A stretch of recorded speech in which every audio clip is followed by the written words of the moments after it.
ಅಭಯದ ಮಾತನ್ನಿತ್ತು ಕಳುಹಿದ್ದಾಯಿತು. ಧನುಜರನ್ನು ದಮನಿಸುವ ಮೂಲಕ ಧರ್ಮವನ್ನು ಉದ್ಧರಿಸಬೇಕಾದ್ದು ನನ್ನಾದ್ಯ ಕರ್ತವ್ಯವೇ ಸರಿ. ಖಳರನ್ನು ವಧಿಸುವುದಕ್ಕೆ ನನಗೇನು ಕಷ್ಟ ಎಂಬುದಿಲ್ಲ.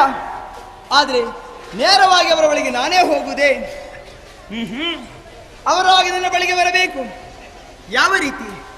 ಬೇಟೆಗಾರನೊಬ್ಬ ಬಲೆಯನ್ನು ಬೀಸಿ ಕಾಡಿನಲ್ಲಿರುವಂತಹ ದುಷ್ಟಮೃಗಗಳನ್ನು ಹಿಡಿದು ಯಾವ ರೀತಿ ಕೊಲ್ಲುತ್ತಾನೋ ಹಾಗೆ ನನ್ನ ರೂಪ ಎನ್ನುವಂಥ ಬಲೆಯನ್ನು ಬೀಸಿ ಕಾಮುಕರಲ್ಲಿಗೆ ಬರೆಸಿಕೊಳ್ಳಬೇಕು.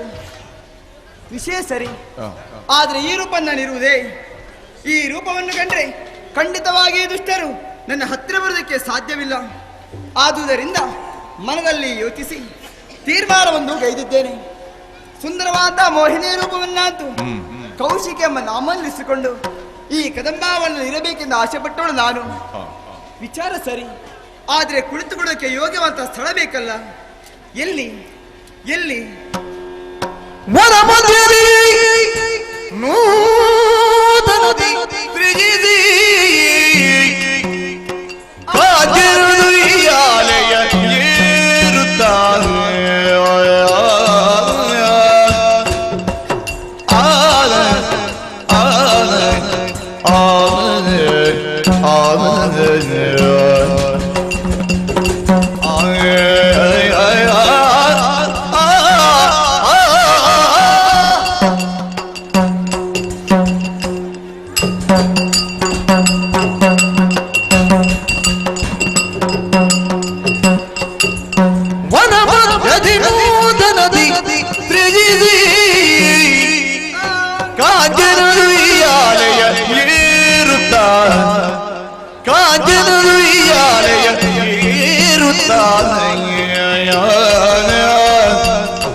ಧನುಜರ ತನು ಮನ ಮೋಗಿಪ ತೆರದಲ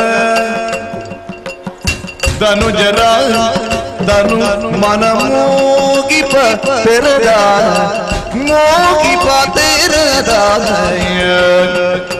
ಅನುಪಮೆ ಪಾಡುತ್ತ ಅನುಪಮೆ ಪಾಡುತ್ತ ಅನುಪಮೆ ಪಾಡುತ್ತ ಇರಲತ್ತ ಧನುಜರ ತನು ಮನ ಹೋಗಿ ಪತಿರದ ಅನುಭವಿ ಪಾಡುತ್ತಲಿರಲತ್ತಾದ ವನ ಮಧ್ಯದಿ ನೂತನದಿ ಸೃಜಿಸಿ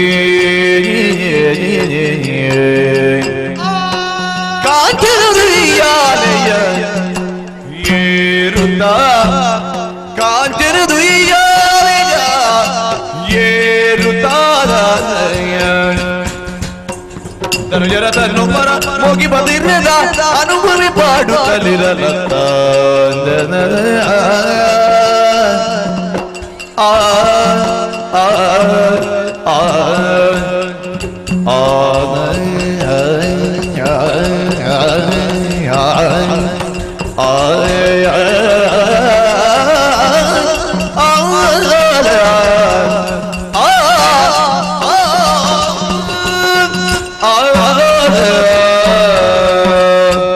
ಮನದಲ್ಲಿ ಆಲೋಚನೆ ಮಾಡಿದ್ದಷ್ಟೇ, ನೋಡಬಾರದೆ ಅಂಬರದಿಂದಲೇ ಇಳಿದುವಂತ ಕನಕದಯ್ಯನ್ನು ಕಣ್ಣಿಗೆ ಗೋಚರಿಸ್ತಾ ಇದೆ. ಸರಿ, ಈ ಕನಕದಯ್ಯವನ್ನು ಏರಿ ಕುಳಿತುಕೊಂಡು ಗಾಯನವನ್ನು ಹಾಡುತ್ತೇನೆ. ತನ್ನ ತನುಗಂಧವನ್ನೇ ಗಾಳಿಗೆ ಪಸರಿಸ್ತೇನೆ. ಖಳರು ಮೃಗಬೇಟೆಗೆಂದು ಬರುವಂತಹ ಸಂದರ್ಭದಲ್ಲಿ ಪರಿಮಳವನ್ನು ಅಗ್ರಾಡಿಸಿ ಯಾರು ಎಂಬುದಾಗಿ ಹುಡುಕಿಕೊಂಡು ಬರ್ತಾರೆ. ಅದೇ ಹೊತ್ತಿಗೆ ನನ್ನ ರೂಪ ಎನ್ನುವಂತ ವಲೆಯನ್ನು ಬೀಸಿ ಕಾಮುಕರನ್ನು ತಡೆಯುವುದಕ್ಕೆ ಸಾಧ್ಯವಾಗ್ತದೆ. ತಡ ಮಾಡುವುದು ಸರಿಯಲ್ಲ. ಕನಕದಯ್ಯವನ್ನು ಏರ್ತೇನೆ.